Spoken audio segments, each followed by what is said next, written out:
Mr. Speaker, sir, I rise to respond to the question raised by the honourable member. Uh, Before I do so, honourable Speaker, allow me to pay tribute to two organizations I visited over the last few days.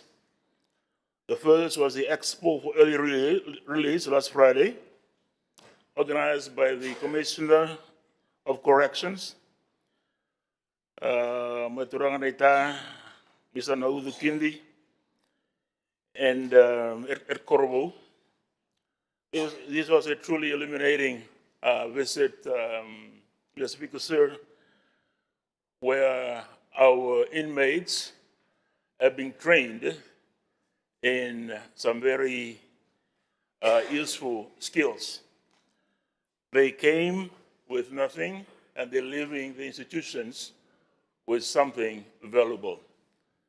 And I commend the Commissioner of Corrections and his team for these efforts. And it was quite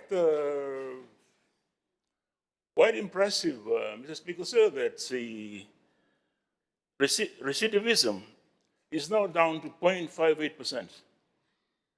Such is the effect of the way people have been given the second chance and being supported through the initiatives within the correction services. I salute Commissioner Naudu Kindi and his team for a job well done. And also yesterday I went for the prize giving at Ratunabula College. As you know, Mr. Speaker, said this was started by Ratu Napoleon in Hawaii at that time. The vision that he had to start a school for Nandi.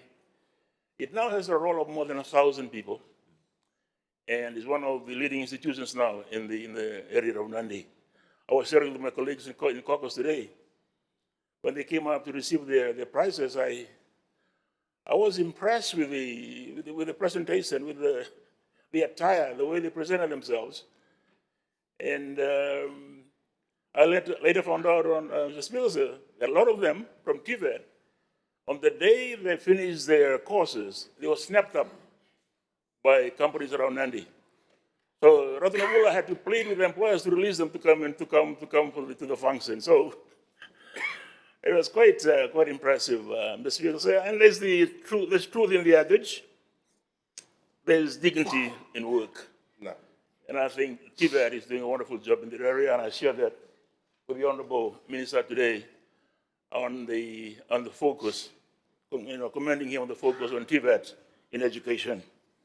The Speaker, sir, the brief background on the work that has been conducted by my team on the Civil Aviation Bill. As we are aware, our aviation sector is a key enabler for economic growth in Fiji.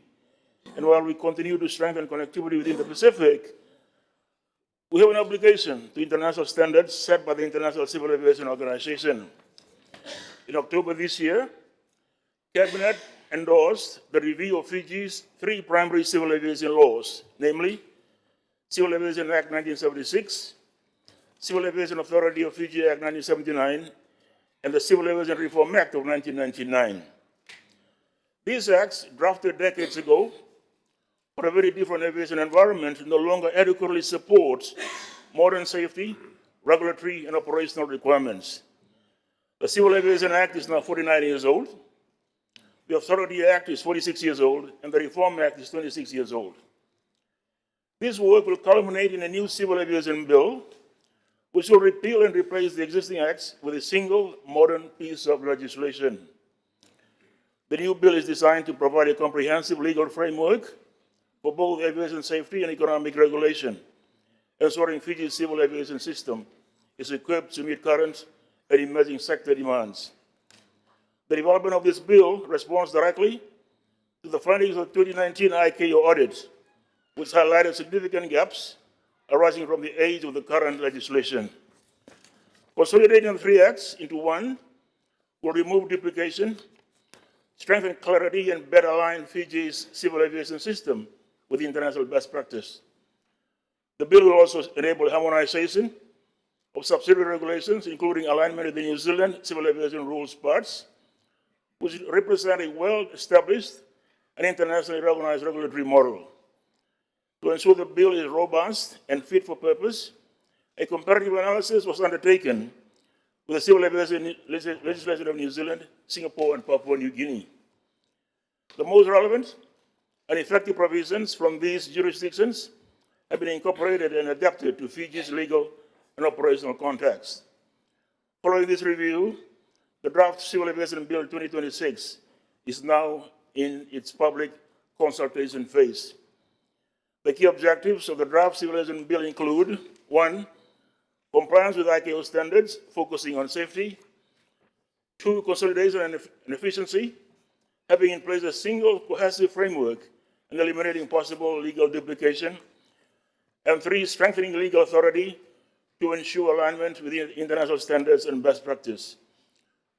The Ministry of Tourism and Civil Aviation, in collaboration with the Civil Aviation Authority of Fiji, will be conducting consultations from 8 to 12 December 2025.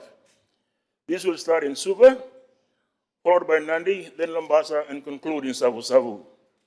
Mr. Speaker, I take this time to invite the public to attend these consultations to ensure comprehensive input and transparency across the nation. I thank you, Mr. Speaker.